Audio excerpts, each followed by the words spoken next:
Hey, welcome into Husker247 Daily, and I am Mike Schaefer, joined by Michael Bruntz, and we are going to talk about everyone's favorite topic, special teams. This was a big talking point for roughly the last, I don't know, decade?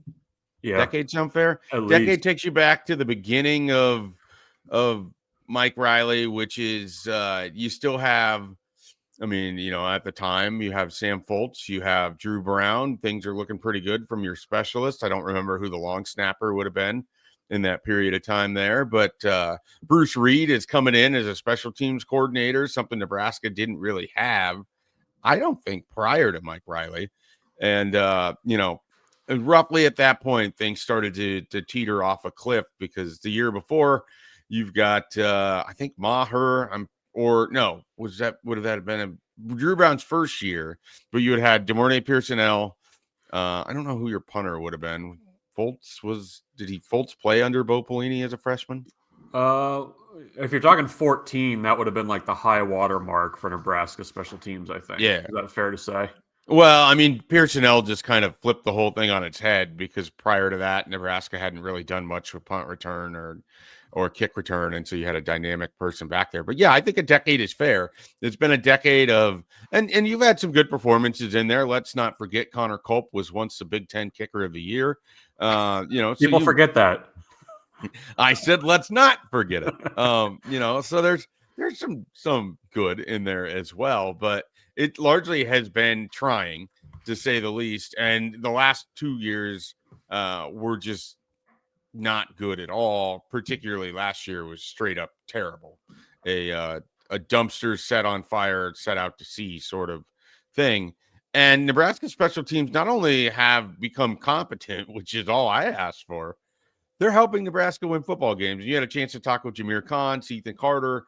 You've been around the team multiple weeks now after wins and the loss against Michigan State. What is just kind of your feeling, Bruntz, with Nebraska's special teams? What are these guys saying about it? And how have they, just beyond the magic words, Mike Ekeler, how have they flipped it this much, this quickly? Well, Ekeler is a big piece of it. I think he's obviously the big piece of it because you look at the changes that they've made just since he's been there. You flip to a rugby style approach to punting. Nebraska still has allowed only one punt return for, I believe, -1 or -2 yards so far this season. I mean, that's been buttoned up. Bringing in Kyle Kananen from Cal, he wasn't even on the roster at the end of spring ball. He's been really good, and you needed to make that addition too, given John Hall and Tristan Alvano's injury history and kind of what they've been dealing with. And you talk to guys like Jameer Khan after that game. I mean, it was probably the worst kept secret in Nebraska's football facility for the last 10 days that they knew they were going to block a punt against Michigan State. And I don't think it was just hubris. Like Mike Ekeler sitting on airplanes talking to Nick Sainert of 93.7, and he's like, yeah, man, we're going to block a kick. Yeah, like Jameer Khan said, every time he passed a coach in the hallway, they're like, hey, we're going to get you a block punt this week. You're going to block a punt this week. And they almost got it on the first one, too. Like, it was...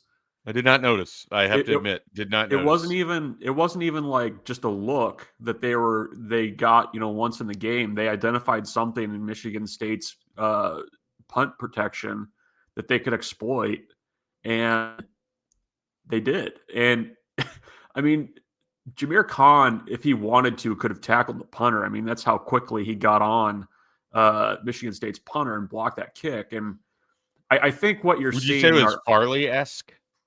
Yes. Like you could have just taken the ball right off I don't remember which game it was, but it just always looked to me like Terrell Farley could have taken the ball off of the foot, off of a punter, like it was a handoff from a quarterback.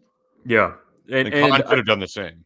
Yeah, no, I think he blocked it with his stomach. Like that's how close to the punter he was when he kicked it. So, I mean, that shows you the planning that goes into that.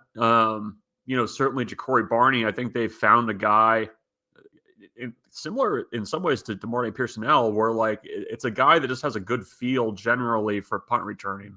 And that's like half the battle.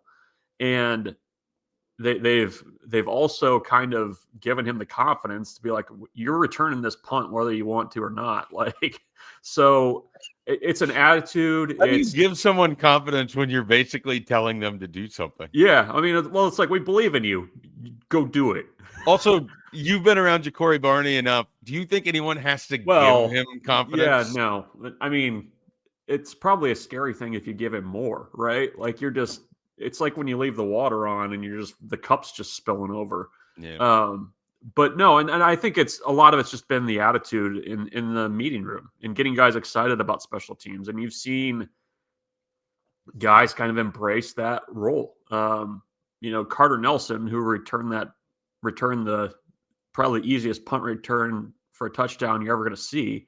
I think he's really benefited from his role on special teams because you listen to him talk. It's a guy that's kind of trying to find a role on offense, and you're weekly having to be dialed in on special teams. I know he had the block in the back on the punt return that wasn't really necessary. He actually apologized just straight up in post-game interviews about it. But no, I mean, I think the turnaround there, I think leaves you with a lot of confidence that when you get into November, that Nebraska is going to be competitive in a lot of these games. Because if you look at Matt Rule's last 2 years, it's like death taxes and one-score games for Matt Rule in November. So that could be a big X factor.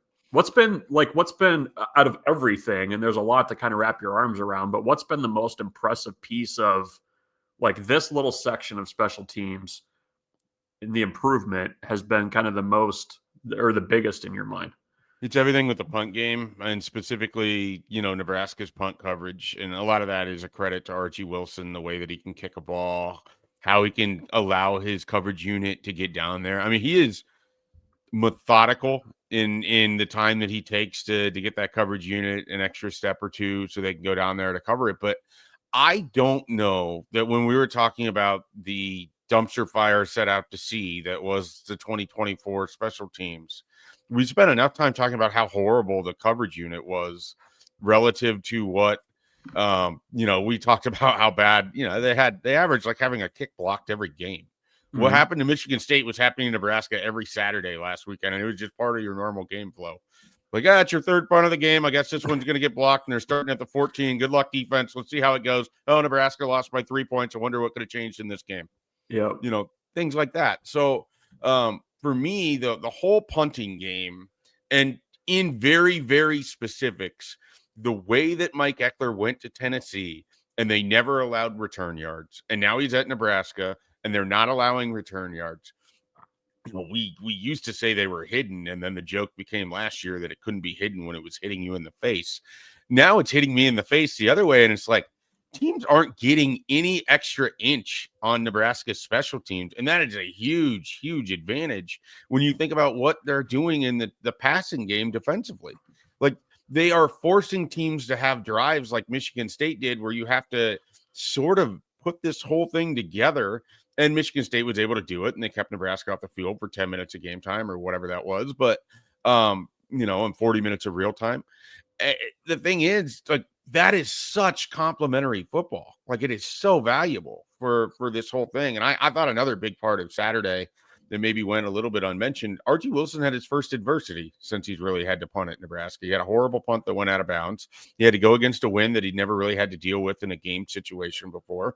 And he turned around and he had several good punts after that, including one that put Michigan State inside the 10 to start an important drive. So I think that Nebraska has done a really, really nice job in a short amount of time. And I know Mike Ekeler is a huge part of it. And some of it was simply they swapped out some specialists that weren't getting things done with guys that did. And you also have a guy, I think, a Jacory Barney, that I hesitate to use this word, but at least in terms of special teams, is damn near a transcendent talent. Like, he is a rising tide raises all boats type thing. I mean, you go back and you look at some of those returns, and Nebraska blocks him up well. His vision, like, it's easy for you and I, Bruntz. We're sitting up there. We have the view of everything. Like, we know where all the defenders are. Jacory Barney is at the field level wearing a helmet, has no idea where some of these guys are, and his feel for picking his lanes and when to cut back and when to slide in, it is really, really high. Like, it is one of the most aesthetically pleasing things of the view that we have watching a punt returner just pick those right lanes, knowing, it's not easy for their vantage point relative to what we can see. Here's the number for you. So Nebraska's punting, they've allowed one return for -1 yards this year so far. The one return is tied for first in the country. Nebraska's punt return has returned 16 punts, 238 yards. They're averaging 47.6 yards of punt return yardage per game. They're at 74 last year, I think, is what they were at total for the year. Man. And that doesn't even count what would have been a touchdown, whether Carter Nelson touched that guy or not. Yeah. So that kind of tells you where things are at right now for Nebraska's punt return units, and just the advantage. They averaged 5.6 yards of punt returns last year per game. So not bad. Yeah, pretty big transition, pretty big complimentary football there, and one of the reasons why, even as if it looks poor at times for Nebraska, I think there's still reason to be confident as they go through the rest of this October stretch and deeper into Big Ten football. And we're going to get deeper into the week here at Husker247 Daily. We'll be back with another show on Tuesday. Of course, we'll have the Husker247 podcast, but the Husker247 Hypecast this week. I need to check to make sure we have a guest. So I'm going to do that. We are going to step away. And for Michael Bruntz, I'm Mike Schaefer. We'll catch you next time.